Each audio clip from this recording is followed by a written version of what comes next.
Hi friends, ఈరోజు నేను Jack మిషన్కి దారం ఎలా ఎక్కించాలో చూపిస్తున్నానండి. ఫస్ట్ మనం కడ్డీకి దారం రైలు పెట్టుకున్నాక ఆ పైన నుంచి లాగాలండి. అది లాగిన తర్వాత ఇక్కడ మనకి 3 హోల్స్ కనిపిస్తున్నాయి కదా, రెండిట్లో ఎక్కిస్తే సరిపోద్ది. ఫస్ట్ దానిలో నేను అది ఎక్కించాను. నెక్స్ట్ మెల తిప్పి ఇంకొక దానిలో ఎక్కిస్తున్నాను చూడండి.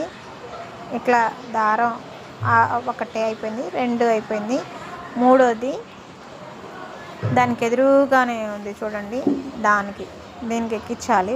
అది 3rd స్టెప్. దానికి కింద ఇంకో హోల్ ఉంటుంది.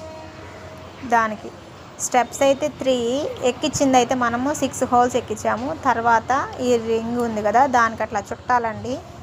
దానికి చుట్టిన తర్వాత మళ్ళీ ఎదురు మనకి ఇంకొక హోల్ కనిపిస్తుంది, ఆ హోల్లో పెట్టాము. 4, 5 స్టెప్స్ అయిపోయినాయి. పక్కన మనకు 2 హుక్స్ లాగా కనిపిస్తున్నాయి. ఆ 2 హుక్స్లో కూడా మనము దారం లాగి అట్లా తగిలించేసుకోవాలి. తగిలించేసుకున్న తర్వాత ఇంకా మనం సూదిలో పెట్టేసుకోవడమే అండి. సూది దగ్గర కూడా ఒక హోల్ ఉంటుంది, దానిలో కూడా పెట్టచ్చు, పెట్టకపోయినా ఏం కాదు. నేనైతే మిషన్ కొని 2 ఇయర్స్ పైన అయింది, నేనైతే ఎప్పుడు పెట్టలేదు.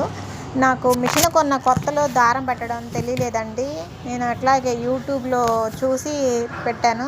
అలాగే నాలాంటి వాళ్ళు ఎవరైనా ఉంటారేమో చేస్తున్నాను.